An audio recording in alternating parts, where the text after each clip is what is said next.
તો જો મિત્રો સબ્જી બનેરી છે હળદળની.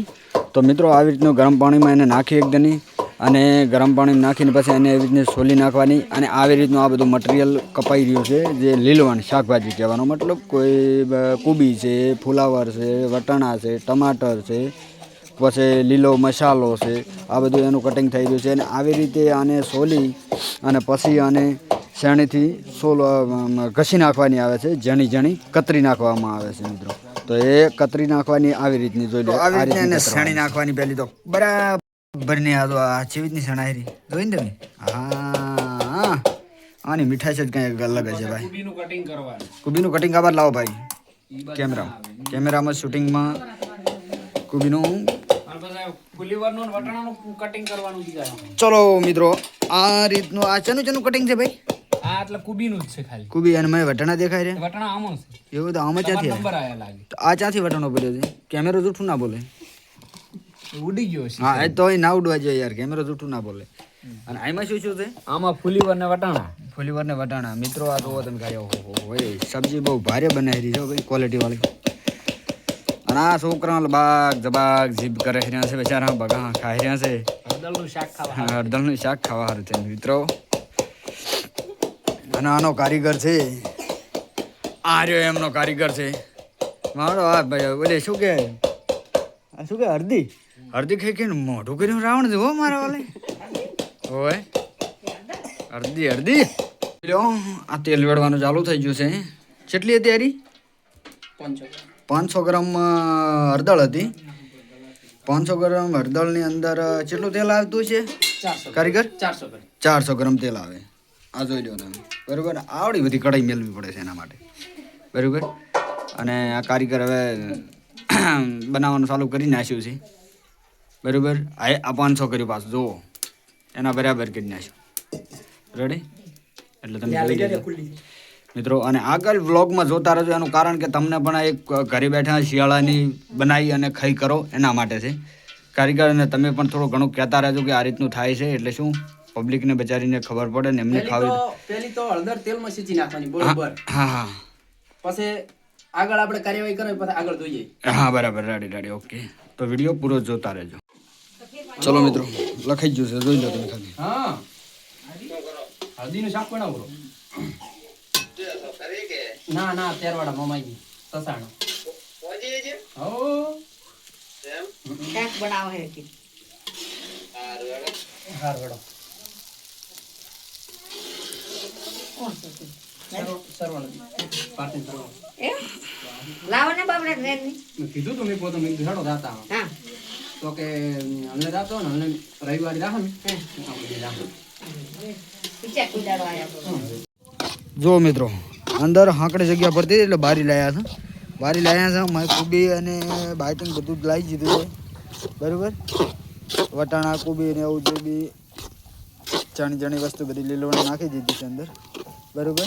અને હવે આ જુઓ આને બરાબરનું સડાવવાનું છે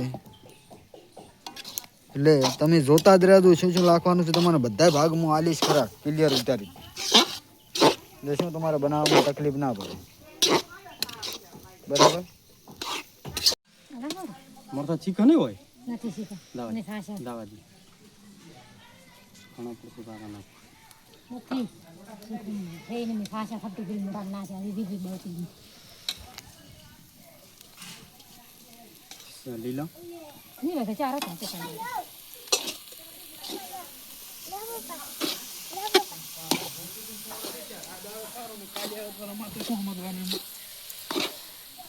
એ ઘોડે બટી તારે ઉભી રહી પોતાર ફોન કરે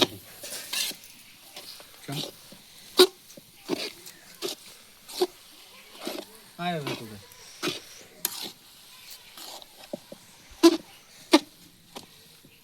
દેખ ને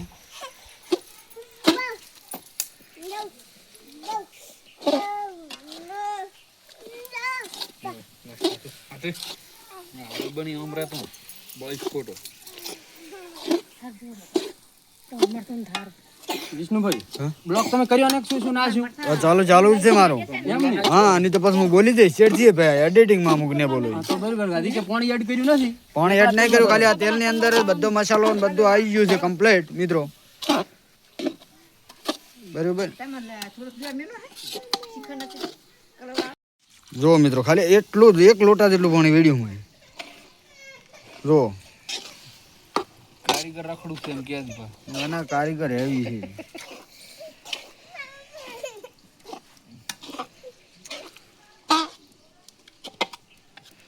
બુડીઓ પૂરો હલાવે છે ને તો બુડીઓ પડવું પડે પગા ઉપર પેન્ટ બેહવા ના હાલે જો ફીટ પેન્ટ પહેરે શું કરવાનું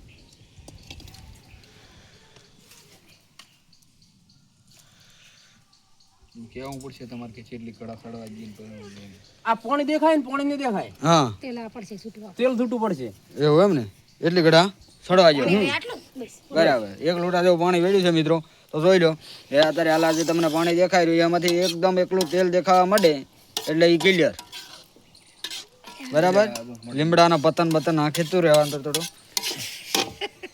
કડવાશમાં સારું હોય કડવાશમાં સારું છે એમ કરી લીધી હતી જો મિત્રો તૈયાર થઈ ગઈ છે હવે અડધા જોઈ લીધું આ તેલ છૂટું પડી ગયું 2-3 મિનિટ ની અંદર ઉતારવાનું થાય છે હા જોયું ને ખાલી તમે જ. બાકી એનો સ્વાદ છે ને એક નંબર બાસ આવે છે તમને તો ફોનમાં નહીં આવે તો મને આવે છે એટલે હું પહોંચ્યો છું મારા બાપના બસ બાપો બાપો સુગંધ જેવી આવે છુગન આવે છે આવતી એક નંબર આવે છે શું હા એક નંબર આવે છે ભાઈ બોનો ખાધા બોનો નથી ખાવાના આડલ ખા તમે કહેતા હતા કે મેં હળદર બનાવી